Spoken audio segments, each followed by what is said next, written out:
Titanic کے بعد اگر لوگوں کو کسی شپ پر یقین تھا تو وہ تھی MV ایکسپلورر۔ یہ دنیا کی پہلی کروز شپ تھی جس کو خاص بنایا ہی برف میں چلنے کے لیے تھا۔ اس کی پرفارمنس اتنی اچھی تھی کہ اس نے انٹارکٹیکا میں کئی شپس کو ریسکیو کرنے کا ریکارڈ بھی بنایا ہے۔ لیکن 23 نومبر 2007 کی رات کو کالے اور ویران سدرن اوشن میں اس شپ کے ساتھ ایک ایسا حادثہ پیش آیا کہ اس کو بیچ سمندر میں ہی اکیلا چھوڑ کر نکلنا کیپٹن کی مجبوری بن چکی تھی۔ زیم ٹی وی کی ویڈیوز میں ایک بار پھر سے خوش آمدید۔ ناظرین، 1960s میں سمندر کے راستے انٹارکٹیکا کا سفر کرنا تقریباً ناممکن سمجھا جاتا تھا، کیونکہ وہاں پر سمندر برف سے بھرا ہوتا تھا اور اس صورت میں کسی نارمل شپ کا وہاں پر جانا موت کو دعوت دینے جیسا ہی تھا۔ مگر ایک Swedish American businessman Eric Lundblad نے اسے چیلنج سمجھ کر قبول کیا اور ایک ایسی شپ بنانے کا ارادہ کیا جو بآسانی انٹارکٹیکا کا سفر کر سکے، اور جو لوگ انٹارکٹیکا دیکھنے کا خواب رکھتے تھے وہ اپنا خواب پورا کر سکیں۔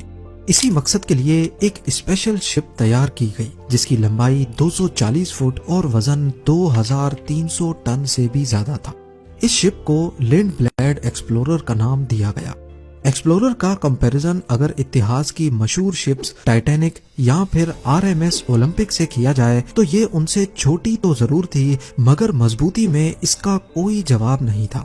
یہ وہ پہلی کروز شپ بنائی گئی تھی جس کا مقصد پیسنجرز کو انٹارکٹیکا کے برفیلے پانی کی سیر کرانا تھا۔ نارملی یہ کام عام شپس نہیں کر سکتی۔ اگر کبھی شپس کو برفیلے سمندر میں جانا ہو تو ان کے آگے آئس بریکر لگایا جاتا ہے، لیکن یہ آئس کلاس 1A شپ، یعنی اس کو برف میں چلنے کے لیے آئس بریکر کی ضرورت نہیں تھی، بلکہ اس کا باؤ ایسے ڈیزائن کیا گیا تھا کہ شپ کے وزن سے ہی برف ٹوٹتی جاتی تھی۔ اس شپ میں 104 پیسنجرز اور 54 کریو ممبرز کے لیے جگہ موجود تھی۔ کروز شپ میں تمام لگژری فیسلٹیز کے ساتھ ساتھ ایک اور چیز بھی تھی جو MV ایکسپلورر کی شان میں اضافہ کر رہی تھی، کیونکہ اسے خاص طور پر انٹارکٹیکا کے سفر کے لیے بنایا گیا تھا اور وہاں موجود برف سے محفوظ رکھنے کے لیے اس کے ہل کو ڈبل لیئر میں بنایا گیا تھا۔ لانچ ہوتے ہی یہ شپ پوری دنیا میں فیمس ہو گئی اور لوگ اس پر سوار ہو کر انٹارکٹیکا جانے کی خواہش رکھنے لگے۔ اصل میں پہلے اس کا نام تو لنڈ بلیڈ ایکسپلورر رکھا گیا تھا، لیکن وقت کے ساتھ ساتھ اس شپ کے اونرز بھی بدلتے رہے اور 2004 میں آخری بار اس کو Toronto based travel company gap adventures نے خریدا، جنہوں نے اس کا نام MV ایکسپلورر رکھ دیا تھا۔ اس کے بعد یہ کسی اور مالک کے قبضے میں نہیں آ پائے گی، ایسا کسی کے وہم و گمان میں بھی نہیں تھا۔ 2007 تک MV ایکسپلورر انٹارکٹیکا کے 250 کامیاب سفر کر چکی تھی، لیکن اسی سال کے نومبر میں اس کو ایک ایسے سفر پر روانہ ہونا تھا جہاں سے لوٹ کر یہ کبھی واپس نہیں آئے گی۔ یہ نومبر 2007 تھا۔ MV ایکسپلورر اپنے 19 روزہ سفر کے لیے بالکل تیار تھی۔ اس کو ارجنٹینا کے شہر اسوائیا سے اسٹارٹ لینا تھا اور فاکلینڈ آئی لینڈ سے ہوتے ہوئے ساؤتھ جارجیا آئی لینڈ اور پھر انٹارکٹیکا تک پہنچنا تھا۔ 11 نومبر 2007 کو MV ایکسپلورر میں 100 پیسنجرز اور 54 کریو ممبرز ایک بار پھر سے انٹارکٹیکا کے اس حسین سفر کے لیے روانہ ہوئے۔ یہاں تک سب کچھ نارمل چل رہا تھا، کسی کو بھی اندازہ نہیں تھا کہ ان کا یہ حسین سفر ان کو کس مصیبت میں دھکیلنے والا ہے۔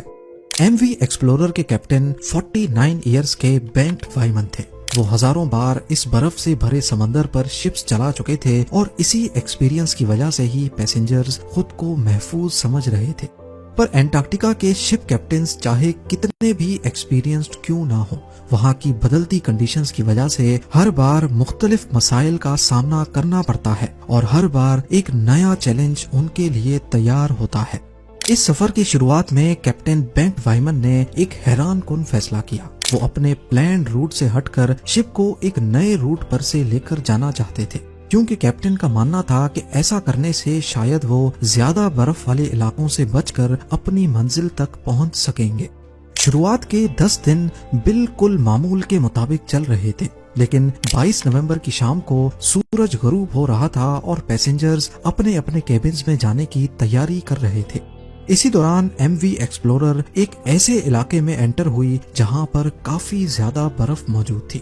کیپٹن نے اناؤنسمنٹ کی کہ ہم برف والے علاقے سے گزر رہے ہیں، اسی لیے برف کے بار بار ٹکرانے کی وجہ سے شور پیدا ہوگا اور یہ رات آپ سب کو برداشت کرنی پڑے گی۔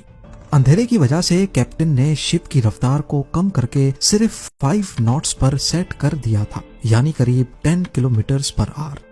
آہستہ آہستہ شپ پتلی برف کی لیئر سے نکل کر موٹی اور پرانی برف کی لیئر والے علاقے کی طرف بڑھ رہی تھی، مگر کیپٹن کو اس بات کا اندازہ نہیں ہوا کیونکہ رات کے 10 بج چکے تھے اور زیادہ کچھ دکھائی بھی نہیں دے رہا تھا۔ آدھی رات کے وقت اچانک شپ ایک زوردار آواز کے ساتھ رک گئی۔ پہلے تو کسی کو کچھ سمجھ نہیں آیا، لیکن پھر معلوم پڑا کہ شپ ایک سخت برف کے تودے سے ٹکرا کر رک گئی ہے۔ کیونکہ کیپٹن نے پہلے ہی اناؤنسمنٹ کر رکھی تھی، اسی وجہ سے کافی پیسنجرز نے اس آواز پر دھیان نہیں دیا اور وہ سوتے ہی رہے۔ کچھ دیر بعد کیپٹن شپ کو دوبارہ سے چلانے میں کامیاب ہو گئے۔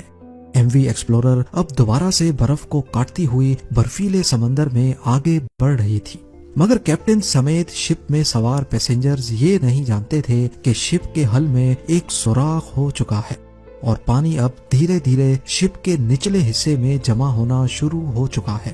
سوئے ہوئے پیسنجرز کی آنکھ تب کھلی جب ان کے کیبنز میں پانی بھرنا شروع ہو چکا تھا۔ کیونکہ پیسنجر کیبن جہاز کے نچلے والے حصے میں تھے، اسی لیے پانی سب سے پہلے وہیں پہنچا تھا۔ یہ دیکھتے ہوئے پیسنجرز میں اچانک ایک خوف کی لہر دوڑ گئی۔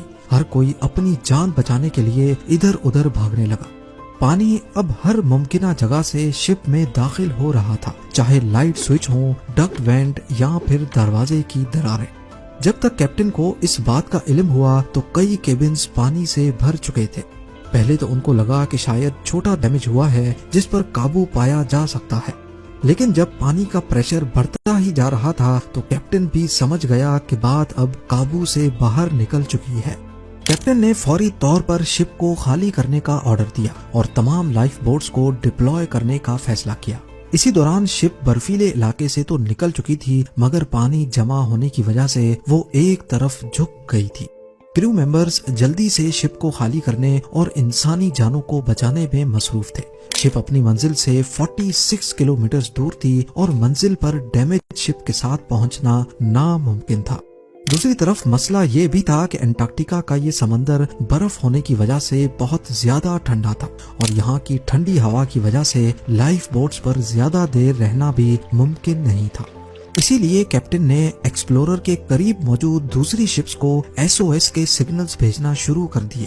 یہ سگنلز نیشنل جیوگرافک اینڈیور اور نارج نامی شپس کو بھیجے گئے تھے، مگر یہ شپس بھی کافی دور تھیں اور ان کا فوراً یہاں تک پہنچنا ممکن نہیں تھا۔ آہستہ آہستہ پانی MV ایکسپلورر کے سیپریٹر روم میں جمع ہونا شروع ہو گیا۔ یہ وہ روم ہوتا ہے جہاں شپس کی تمام مشینری موجود ہوتی ہے، یعنی اسی روم سے ہی پوری شپ کو پاور دی جاتی ہے۔ اس روم میں پانی بھرنے کی وجہ سے اب MV ایکسپلورر کی تمام الیکٹریسٹی بند ہو گئی۔ انٹارکٹیکا کے برفیلے سمندر کے بیچوں بیچ اب MV ایکسپلورر بالکل اندھیرے میں تنہا کھڑی تھی۔ اس کے انجنز بند ہو چکے تھے اور اب شپ صرف سمندری لہروں کے رحم و کرم پر تھی۔ کیپٹن کو جہاں ایویکویشن کی فکر تھی، وہیں اب اس کو ایک اور خیال بھی تنگ کر رہا تھا۔ اگر شپ کا انجن دوبارہ سے آن نہ کیا گیا تو تیز ہوائیں اور لہریں شپ کو دوبارہ برف والے علاقے میں دھکیل سکتی تھی۔ الیکٹریکل فیلئر کی وجہ سے انجنز کو مینولی طریقے سے آن کرنے کی کوشش کی گئی۔ خوش قسمتی سے یہ آئیڈیا کام کر گیا اور انجنز ایک بار پھر سے اسٹارٹ ہو گئے۔ کریو ممبرز نے شپ کو خالی کرنے کا پروسیس مزید تیز کر دیا۔ کچھ ہی دیر میں جہاز پر سوار تمام افراد 4 لائف بوٹس میں سوار ہو کر ٹھنڈے ترین پانی میں اتر گئے۔ کچھ دیر تک کیپٹن اور چند کریو ممبرز شپ کو سیدھا کرنے کی کوشش کرتے رہے، لیکن آخرکار انجن ایک بار پھر سے بند ہو گئے۔ اب MV ایکسپلورر میں پانی تیزی سے بھرتا جا رہا تھا اور کیپٹن کو جلد از جلد کوئی فیصلہ کرنا تھا، لہٰذا کیپٹن اور چند کریو ممبرز بھی شپ سے اتر کر لائف بوٹس میں سوار ہو گئے۔ اب یہ 150 سے زیادہ لوگ لائف بوٹس میں موجود ٹھنڈے ترین سدرن اوشن میں کھلے آسمان کے نیچے کسی مدد کا انتظار کر رہے تھے۔ اور ٹھنڈی ہوا ان کا انتظار مشکل سے مشکل بنا رہی تھی۔ اگلے 4 گھنٹوں تک یہ انتظار جاری رہا اور آخر کار ایک شپ ان کو بچانے کے لیے پہنچ گئی۔ یہ نارڈ شپ تھی جسے کیپٹن نے SOS کال دی تھی۔ تمام لوگوں کو تو کامیابی سے بچا لیا گیا، لیکن MV ایکسپلورر کے نصیب میں ڈوبنا ہی لکھا تھا۔ MV ایکسپلورر کے اس حادثے پر ایک انویسٹیگیشن ٹیم بھی بٹھائی گئی، جس سے یہ نتیجہ سامنے آیا کہ یہ نقصان کیپٹن بینکٹ ویمن کی غلطی کی وجہ سے ہوا، کیونکہ کیپٹن نے جس برف کو پہلے سال کی پتلی برف سمجھ کر شپ کو اس علاقے میں داخل کیا، اصل میں وہ کئی سال پرانی برف کی موٹی لیئر تھی۔ آج MV ایکسپلورر کا شپ ریک پینگوئن آئیلینڈ سے 25 میل ساؤتھ ایسٹ میں 1300 میٹر کی گہرائی میں موجود ہے۔ امید ہے زیم ٹی وی کی یہ ویڈیو بھی آپ لوگ بھرپور لائک اور شیئر کریں گے۔ آپ لوگوں کے پیار بھرے کامنٹس کا بے حد شکریہ۔ ملتے ہیں اگلی شاندار ویڈیو میں۔